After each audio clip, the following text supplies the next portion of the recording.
오늘 저는 여러분께 불편한 질문 하나를 드리려 합니다. 오늘 해야 한다는 것을 알면서도 하지 못한 일이 있으십니까? 운동, 공부, 오래 미뤄온 연락 한 통, 책상 위에 쌓인 그 서류 한 장.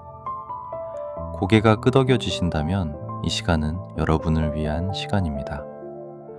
저는 오늘 그 불편한 감정의 정체를 함께 들여다보고자 합니다. 왜냐하면 그 질문 속에 삶을 바꾸는 열쇠가 숨어 있기 때문입니다. 지금으로부터 약 2400년 전 고대 그리스의 철학자 아리스토텔레스는 이 현상에 이미 이름을 붙였습니다. 아크라시아, 의지의 나약함.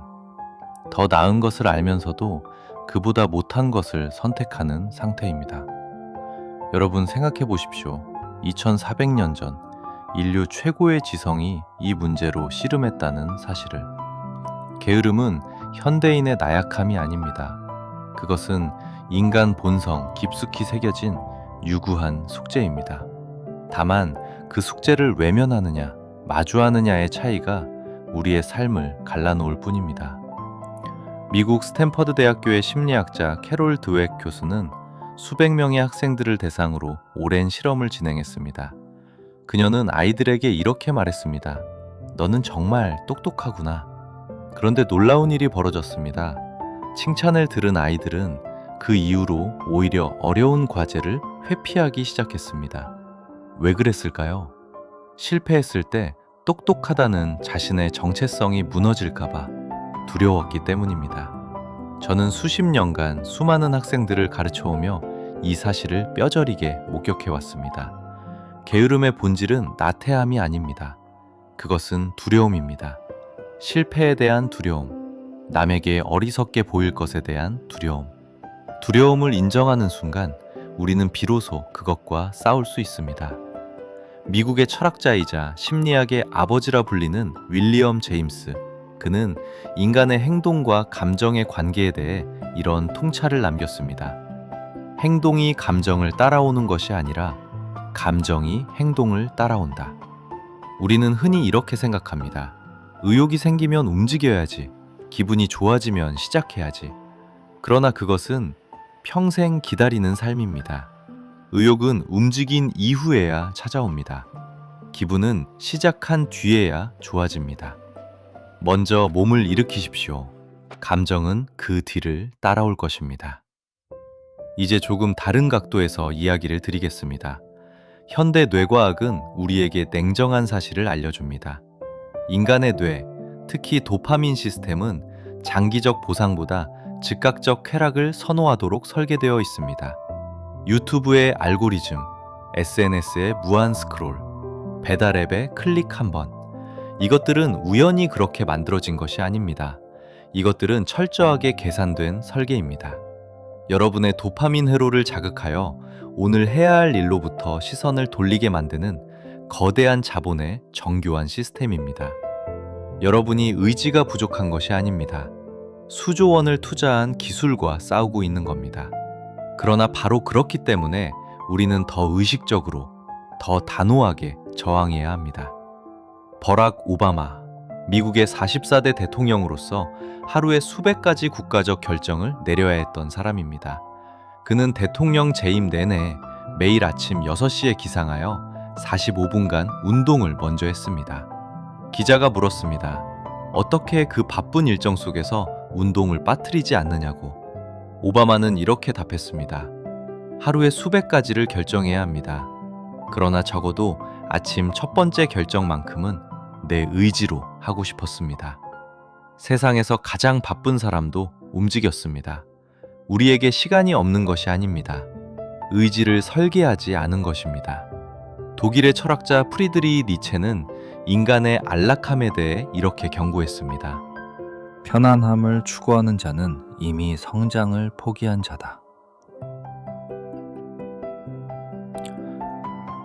저는 이 문장을 마주할 때마다 가슴이 서늘해집니다.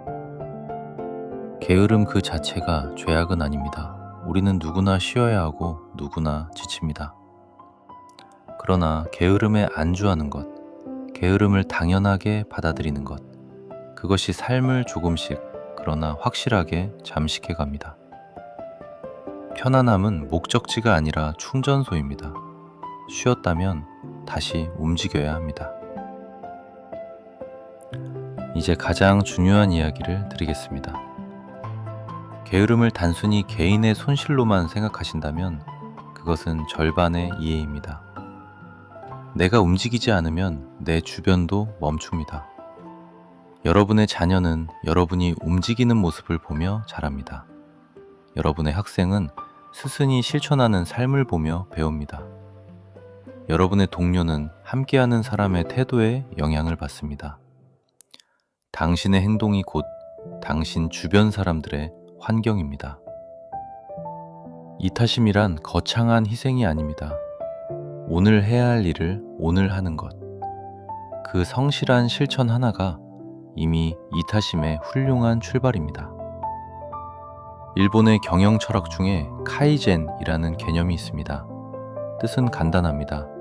매일 조금씩 나아진다. 도요타 자동차 공장의 현장 직원들은 매일 수십 가지의 작은 개선을 스스로 제안하고 실행합니다. 대단한 아이디어가 아니어도 됩니다. 그 작고 사소한 실천들의 축적이 세계 최고의 자동차를 만들어냈습니다. 천재가 세상을 바꾸는 것이 아닙니다.